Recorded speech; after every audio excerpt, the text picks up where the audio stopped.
उधर शिल्पा और राजवीर दिल्ली के लिए निकल गए थे। शिल्पा बहुत उदास थी। फ्लाइट में बैठे बैठे वो सोच रही थी अब क्या होगा। रिपोर्ट के अनुसार उसके यूट्रस में ट्यूमर था, जिसका असर पूरे यूट्रस में हो गया था। उसकी आंखों में आंसू आ गए थे।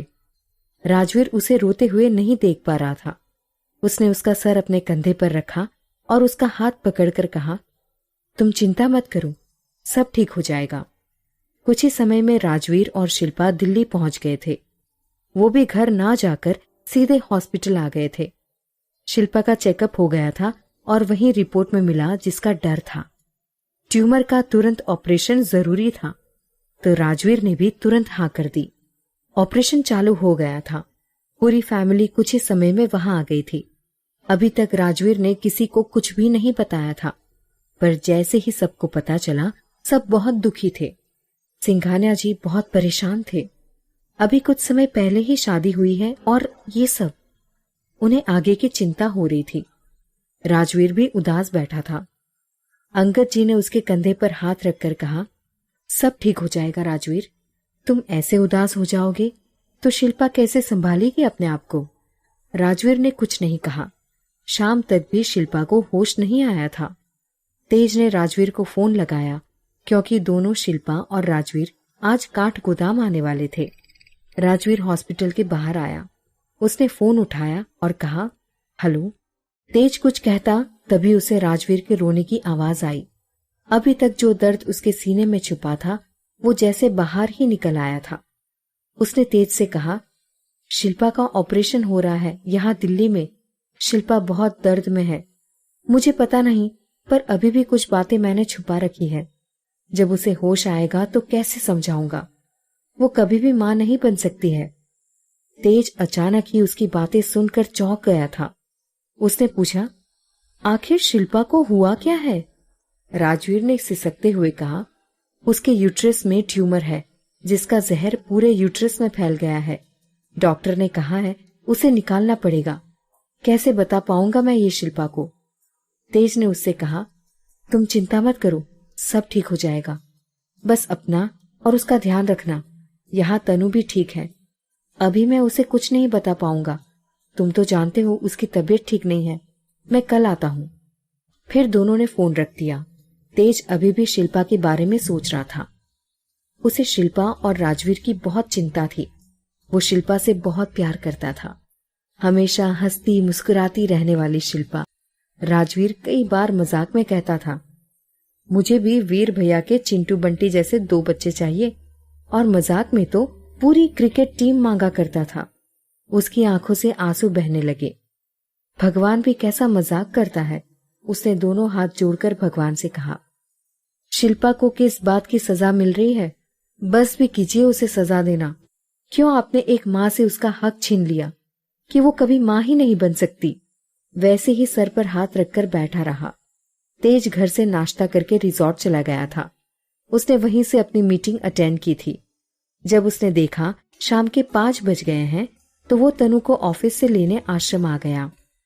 वो सुबह जल्दी नाश्ता करके निकल गया था, इसीलिए तनु से कोई बात नहीं हो पाई और दिन भर शिल्पा का ख्याल उसके दिमाग में घूमता रहा। फिर वो तनु को फोन भी नहीं लगा पाया।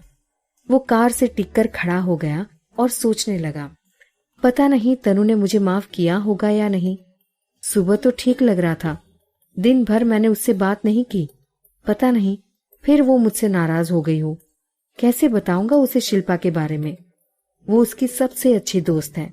दोनों में से किसी एक को दर्द होता है तो दूसरी भी उसे महसूस करती है।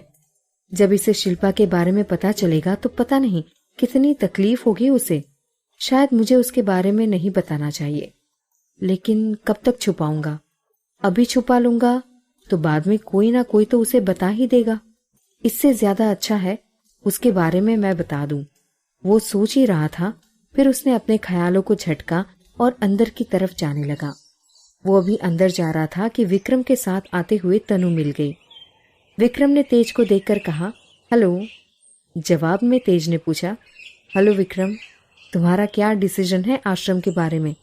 जो भी है जल्दी बता दो, मुझे कल किसी जरूरी काम से बाहर जाना पड़ सकता है। तनु तेज की तरफ ध्यान से देख रही थी। उसे जाने क्यों तेज का चेहरा उतरा हुआ लग रहा था। तनु की घबराहट तेज को देखकर बढ़ने लगी थी। उसका चिंता में मगन चेहरा तनु देख नहीं पा रही थी।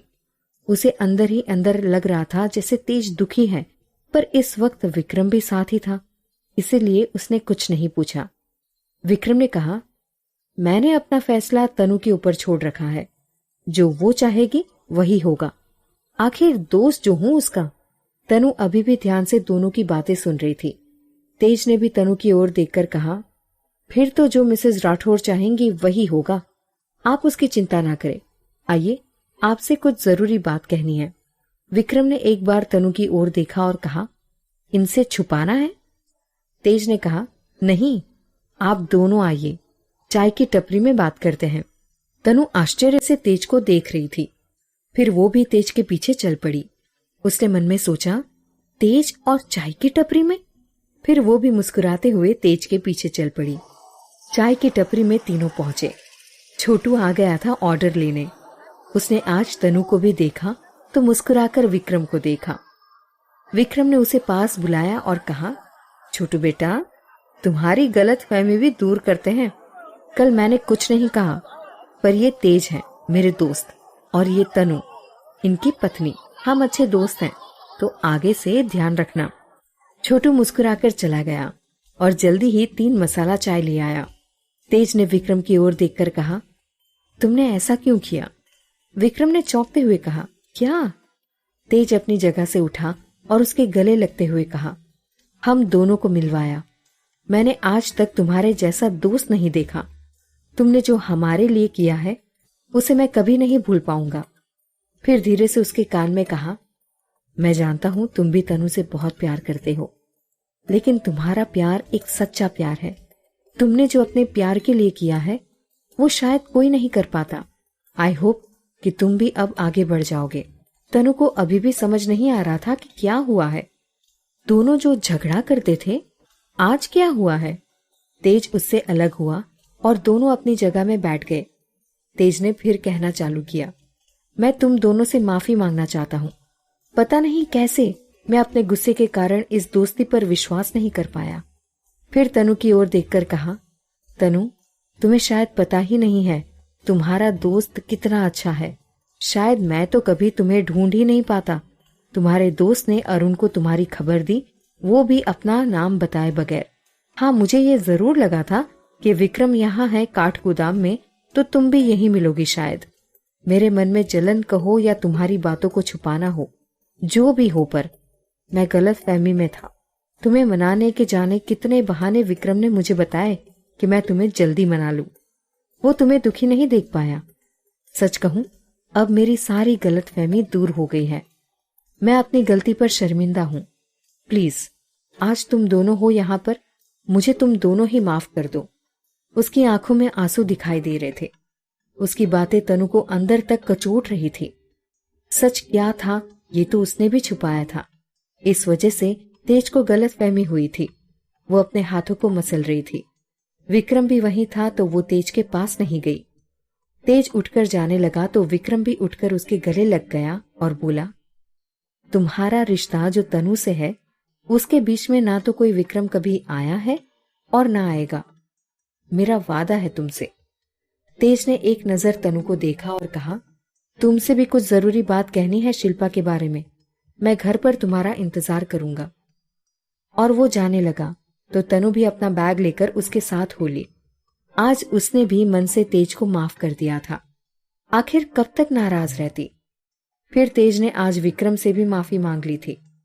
घर पहुंचते ही उसने अपना बैग रखा और झट से तेज के गले लग गई। तेज आश्चर्य से उसे ही देख रहा था। फिर उसने भी उसे बाहों में कस लिया। बहुत देर तक दोनों ऐसे ही रहे। फिर तनु ने कहा, बहुत रह लिया आपके बगैर, अब नहीं रह सकती।